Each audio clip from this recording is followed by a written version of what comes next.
There is an alien species so deadly that even the predators fear them. They're called the Drukathi. But what if I told you even Ellen Ripley knows about them? Ellen Ripley first saw the Ducati species in Alien Out of the Shadows. This novel unfolds primarily as a survival narrative.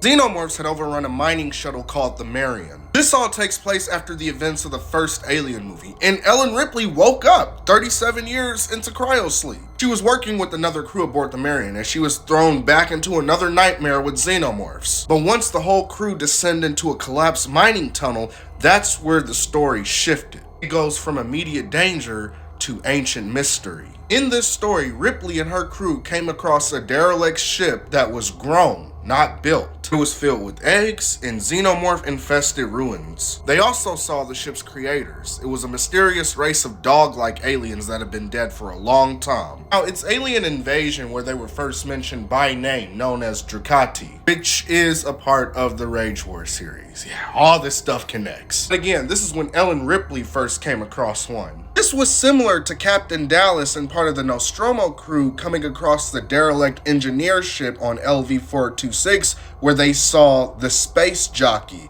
that was completely fossilized within the chair. This ship was also filled with xenomorph eggs. Xenomorphs are the perfect organisms. That's why the predators hunt them and they're part of their blooding ritual. That's why the Drukathi were farming them, literally breaking down their DNA and infusing it with their technology. It's why the engineers have sometimes used them as weapons. It's why David tried to replicate the species into something he could control. And it's why Weyland-Yutani and other corporations like the United Systems Military or Seegson wants to weaponize them. Ellen Ripley got part of her memories erased between the events of Alien Out of the Shadows and Aliens. That's why nothing she went through in Out of the Shadows is ever once talked about in any of the following films.